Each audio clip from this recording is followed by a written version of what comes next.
नमस्कार प्यारे साथियों, हमारे यूट्यूब चैनल Job+9 में आपका स्वागत है।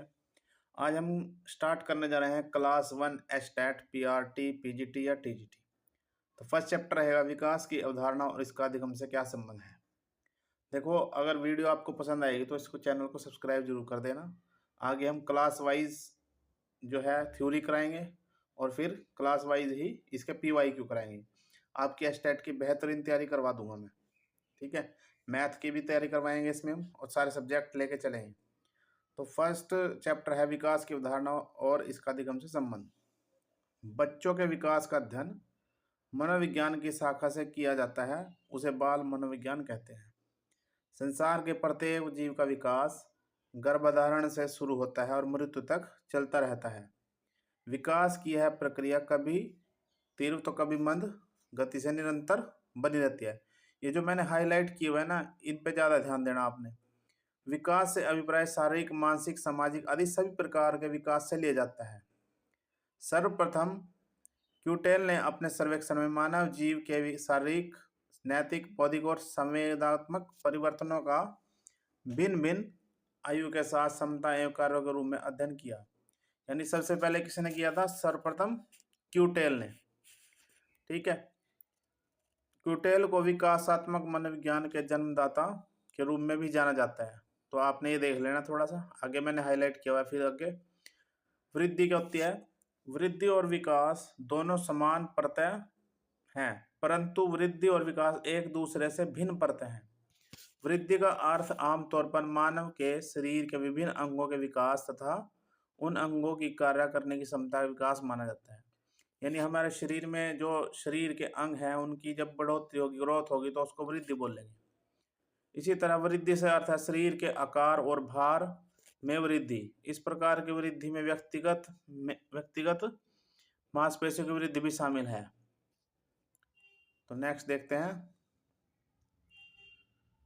तो जो मैंने हाईलाइट किया है ये आपने देखने हैं। थोड़ा सा देखो, ये थोड़ा सा देख लेते हैं हम। वृद्धि से व्यक्ति बड़ा और भारी होता है। वृद्धि को मात्रा के रूप में मापा जा सकता है। वृद्धि की सामान्य पद्धति होती है, ना कि अलग अलग व्यक्तियों से यह पद्धति भिन्न होती है। वृद्धि निषेचित अंड के में विभाजन के परिणाम स्वरूप होती है। वृद्धि निरंतर नहीं होती, वृद्धि की गति समान नहीं रहती। ये जो पॉइंट है ना, ये आप नोट कर लेना, ये ऑप्शन में मिलते हैं आपको। वृद्धि एक विशेष समय या आयु तक होती है। वृद्धि आंतरिक रूप से होती है। वृद्धि वंशानुक्रम और वातावरण से अंतःक्रिया होती है, यानी हेरेडिटी और एनवायरनमेंट का परिणाम है। नेक्स्ट, शारीरिक वृद्धि को देखना मानसिक वृद्धि की अपेक्षा सरल होता है। स्वास्थ्य और भोजन शारीरिक और मानसिक वृद्धि को प्रभावित करते हैं। शारीरिक और मानसिक वृद्धि का आपस से गहरा संबंध है। विकास शब्द की उत्पत्ति से संबंधित परिवर्तनों की ओर संकेत करता है और परिपक्वता मैच्योरिटी की ओर अग्रसर करता है। विकास परिपक्वता का ही एक प्रक्रिया है। मानव के आकार और उसकी रचना में गुणात्मक और मात्रात्मक परिवर्तनों के कारण उसमें कार्य संबंधी सुधार आ जाते हैं। वृद्धि की भांति विकास की भी अपनी प्रकृति होती है। विकास की भी अपनी एक निश्चित पद्धति होती है। विकास सदा सामान्य से विशिष्ट दिशा की ओर होता है। ये आपने ध्यान रखना है। सामान्य से यानी सिर से पैरों की तरफ होता है और केंद्र से बाहर की तरफ होता है। विकास कभी रुकता नहीं है, जन्म से लेकर मृत्यु तक चलता रहता है। विकास का अर्थ वृद्धि की अपेक्षा अधिक व्यापक है। विकास के विस्तृत अर्थ में ही वृद्धि शामिल है। विकास गुणात्मक परिवर्तनों की ओर संकेत करता है। विकास व्यक्ति के संपूर्ण व्यक्तित्व में आने वाले विभिन्न परिवर्तनों का प्रतिनिधित्व करता है। नेक्स्ट है, वृद्धि और विकास में क्या अंतर है? वृद्धि और विकास शब्द एक दूसरे के पर्यायवाची नहीं है, दोनों में कुछ न कुछ अंतर अवश्य होता है। जैसे अर्थ में अंतर, वृद्धि का अर्थ है शारीरिक परिवर्तन जिसके परिणाम स्वरूप व्यवहारों में परिवर्तन आने शुरू हो जाते हैं। लेकिन विकास शब्द का प्रयोग शरीर के विभिन्न अंगों की और दिशाओं में गुणात्मक उन्नति के बारे में किया जाता है। यानी वृद्धि हो जाती है शारीरिक परिवर्तनों के बारे में संकेत करती है, और विकास जो होता है वो गुणात्मक परिवर्तनों के बारे में संकेत करता है। वृद्धि और विकास की निरंतरता, देखो, वृद्धि लगातार नहीं होती और ना ही यह जीवन भर चलती है, और जबकि विकास जो होता है ये निरंतर चलता रहता है। तीसरा है वृद्धि तथा विकास में संबंध। कई बार वृद्धि पक्ष दुर्बल रह जाता है तथा विकास के अन्य पक्ष समृद्ध हो जाते हैं, लेकिन विकास की प्रक्रिया वृद्धि के बिना भी हो जाती है। कई बार किसी बच्चे का शारीरिक विकास नहीं होता, लेकिन उसकी मानसिक वृद्धि जरूर हो जाती है, सॉरी, मानसिक विकास जरूर हो जाता है, उसका शारीरिक विकास नहीं होता।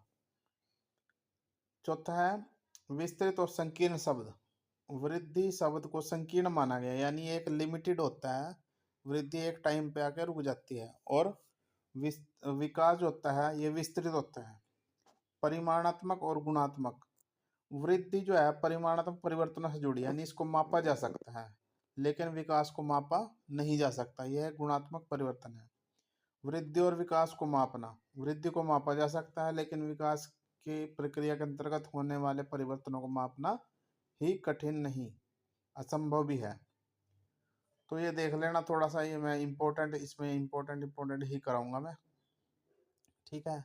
नेक्स्ट है शैशवावस्था। जन्म से लेकर 5 वर्ष तक समय शैशवावस्था में होता है। इस अवस्था में बच्चा अपने माता पिता पर आश्रित होता है।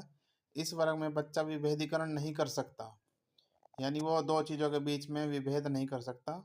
वह अपने अनुभव को दोहराता है और स्वयं से बहुत प्यार करता है। इसी अवस्था में बच्चा बाहरी वातावरण में समायोजन करना सीखता है।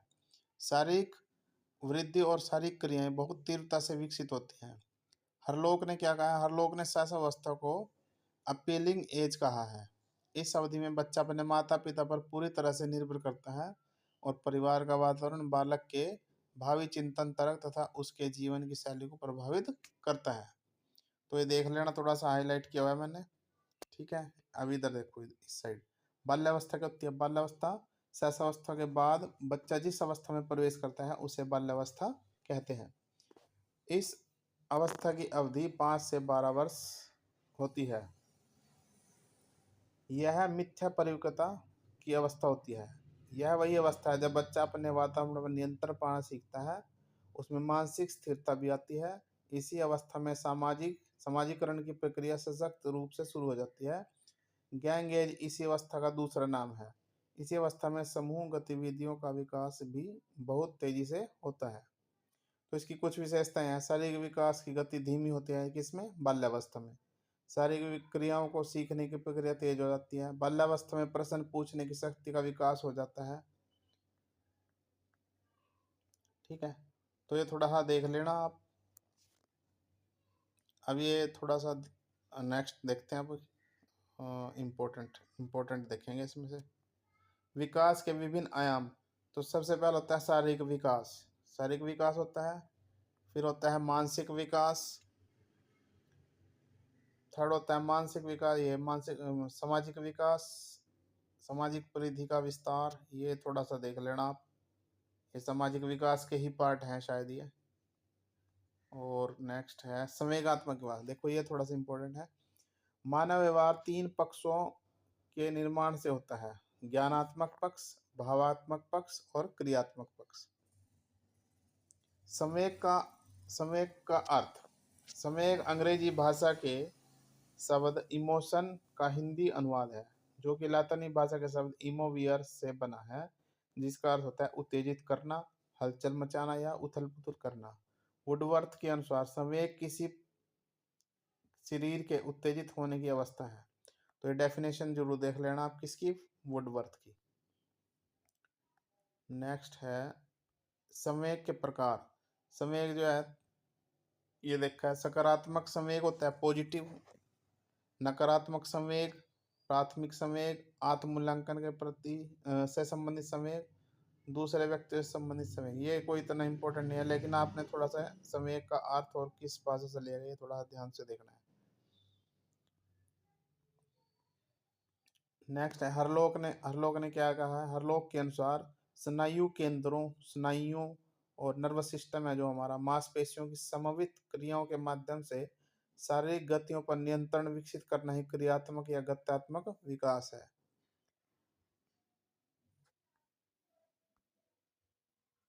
ये देखो, गत्यात्मक विकास को प्रभावित करने वाले कारक कौन से हैं?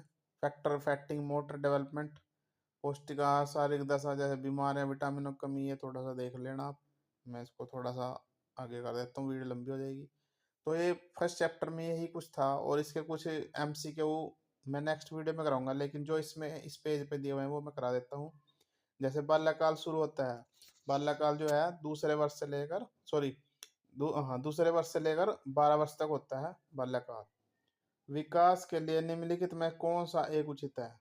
विकास जन्म के साथ प्रारंभ होता है और समाप्त हो जाता है। देखो, विकास कभी समाप्त नहीं होता, विकास एक निरंतर चलने वाली प्रक्रिया है। तो इसका बी ऑप्शन आंसर रहेगा। सामाजिक सांस्कृतिक संदर्भ विकास में एक महत्वपूर्ण भूमिका निर्वाह करता है।